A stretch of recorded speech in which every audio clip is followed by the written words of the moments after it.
Today I'm going to be talking about how to smoke a ham. Ham is actually one of the funnest and easiest things to cook on the Hasty-Bake. I don't know a lot of folks who don't like a smoked ham. There's not a lot of prep work, not a lot of anything it takes to smoke a ham. In fact, in some cases they're already pre-cooked and pre-smoked and all you have to do is warm them up. The ham that I have today is what they call a shank portion of the ham. It does have a bone inside it that runs through it. There's the other side of the bone right there. Now with hams, you can just take them and shove them in the oven or shove them in the Hasty-Bake and just let it go.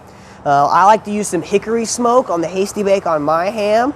A little hint that my dad taught me about cooking ham on the grill, and another little tip I picked up I'm going to go ahead and share with you all here today.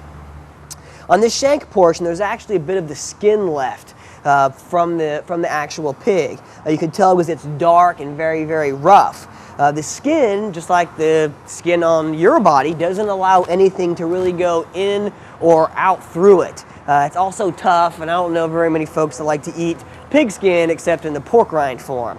So what I'm going to do is remove the skin. What I do is take my knife here, just cut into the skin a little bit, and underneath the skin is a nice layer of fat. So I just want to get my hand between the skin and the fat, be able to pull it back. May take some more trimming with the knife. Once again, meat prep depends on the individual animal, but what you're wanting to do is follow the concepts. So you're wanting to remove the skin from the outside. Now the question then becomes, now that I've removed the skin, what am I going to do with it? Let me show you what you can do with all of the skin. So now I've removed the skin. Now on the inside is a nice little bit of fat.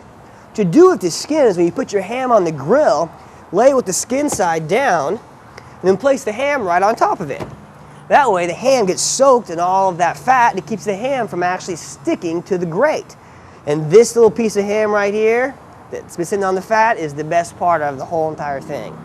Now you can take your ham, you can put it right on the grill, and you can cook it. Another little tip that I use to give the ham kind of that old school look, the old world look like maybe grandma used to make her ham, is to give it a crosshatch. And the way I give it a crosshatch, take a nice sharp knife and just start making some cuts parallel to each other all the way around. I start from the top here and just span down, trying to cut about 1/8 to 1/4 of an inch actually into the meat. I'm not trying to really cut the meat as much as I'm just trying to score the outside of it.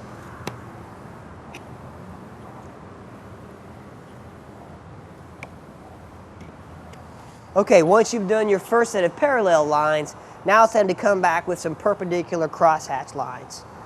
So we'll start here at the top and come down in a perpendicular form to our previous lines.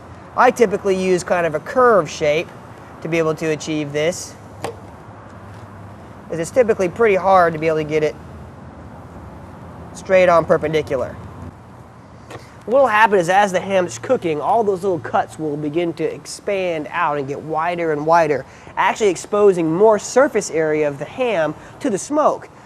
So it's my belief that the ham gets better smoke and more smoke flavor by doing this little crosshatch technique. All right, once you've got your ham all crosshatched up, what you'll do is take it and once again set it on your pig skin, skin side down to sit on the fat, and smoke it. Typically, I like to use hickory wood once again, but you use any smoking wood you want.